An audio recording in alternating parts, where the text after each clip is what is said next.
কোন দোয়া পড়বে তুমি? খাওয়ার শুনতে ভুলে গেলে এই দোয়া পড়বো, বিসমিল্লাহি আউয়ালাহু ওয়া আখিরা, যাতে করে আগামীতে সে সঠিকভাবে কোরআন পড়তে পারে। আলহামদুলিল্লাহ 2 বছর পর যখন আমাদের দিনায়াত মোনাজ্জাম মক্তবে কোরআন পড়ানো হয়, তো খুব সুন্দরভাবে বিশুদ্ধ তেলাওয়াত যাতে করতে পারে সেই দিকে লক্ষ্য রেখে।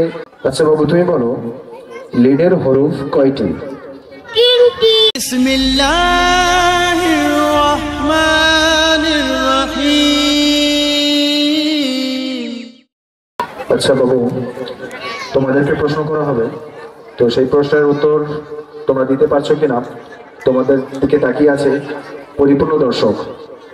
আর যারা দিনায়াত মোনাজ্জাম মক্তবে পড়েন না, আপনাদের উদ্দেশ্যেও বলছি, আপনারা একটু ভালো করে ধ্যানের সাথে শুনবেন। যেহেতু এই সমস্ত ছোট্ট ছোট্ট বাচ্চা দীর্ঘদিন মক্তবে পড়ার পরে যে বেসিক নলেজ ইসলামিক জ্ঞানের উপরে, ইসলামিক স্ট্র্যাটেজির উপরে যে সমস্ত জিনিসগুলো প্রয়োজন, সেই সমস্ত প্রয়োজনীয় ইসলামিক কালচারগুলো বা ইসলামিক কথাগুলো আলহামদুলিল্লাহ এই সমস্ত বাচ্চারা কত সুন্দরভাবে মুখস্থ করেছে।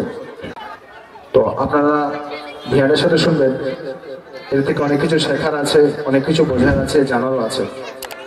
তো বাবু, তোমাদেরকে আমি প্রশ্ন করব, প্রশ্নের উত্তর দেওয়া হয়ে গেলে মাইক্রোফোনটি অপরজনের কাছে পাঠিয়ে দেবে, ঠিক আছে? প্রশ্নের উত্তর দেওয়া হয়ে গেলে মাইক্রোফোনটি অপরজনের কাছে দিয়ে দেবে। আচ্ছা, তোমাকে প্রশ্ন করছে সাকিন যুক্ত হামজাকে কিভাবে পড়তে হয়? সাকিন যুক্ত হামজাকে একটু ঝাটকা দিয়ে পড়তে হয়। আচ্ছা, বাহ।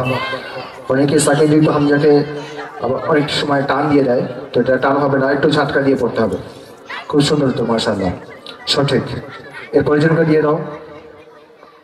মাদের হরফ কয়টি ও কি কি? মাদের হরফ তিনটি, আলিমাত, ওমাত, ইয়ামাত। মাশাআল্লাহ। আচ্ছা বাবু, তুমি বলো আলিফ মাদ কখন হয়? জবরের বামপাশে আলিয়া আলিফ মাদের হরফ। বাহ, মাশাআল্লাহ। পরিজনকে দিয়ে দাও। আচ্ছা বাবু, তুমি বলো লিনের হরফ কয়টি? তিনটি। বাহ, মাশাআল্লাহ। ইয়াইলিন, তার পরিজনকে দিয়ে দাও। ইয়াইলিন কখন হয়? জবরের বামপাশে জজম ওলাইয়া লিনের হরফ। বাহ, মাশাআল্লাহ। এগুলো কোরআন রিলেটেড বা নুরানি কায়দা যারা পড়েছেন বা আপনারা যারা কোরআন পড়তে পারেন তারাই জানেন কি কোরআনের খুব সূক্ষ্ম সূক্ষ্ম এই কায়দাগুলো আলহামদুলিল্লাহ দিনায়াত মোনাজ্জাম মক্তবের ছোট্ট ছোট্ট বাচ্চাদের থেকে এই বয়স থেকেই দিয়ে দেওয়া হয়, যাতে করে আগামীতে সে সঠিকভাবে কোরআন পড়তে পারে। আলহামদুলিল্লাহ 2 বছর পর যখন আমাদের দিনায়াত মোনাজ্জাম মক্তবে কোরআন পড়ানো হয়, তো খুব সুন্দরভাবে বিশুদ্ধ তেলাওয়াত যাতে করতে পারে সেই দিকে লক্ষ্য রেখে মুআল্লিম মহাশয় তিনি বাচ্চাদেরকে সেইভাবেই তৈরি করাবেন। আচ্ছা, হিফজে সূরা থেকে আমি তোমাকে প্রশ্ন করতে যাচ্ছি। সূরা লাহাব বলতে পারবে তুমি? মাশাআল্লাহ, বলো সূরা লাহাব শোনাও। বিসমিল্লাহির রহমানির রহিম। তাব্বাত ইয়াদা আবি লাহাবিন ওয়া তাব, মা আগনা আনহু মালুহু ওয়া মা কাসাব, সায়াসলা নারান যাতা লাহাব, ইমরাতু হাম্মালাতাল হাতাব, ফি জিদিহা হাবলুম মিন মাসাদ। মাশাআল্লাহ, খুবই সুন্দর ছিল এবং খুবই বিশুদ্ধ তেলাওয়াত ছিল, আল্লাহর শুকর। আচ্ছা, সূরা লাহাব কোথায় অবতীর্ণ হয়েছিল বলতে পারবো?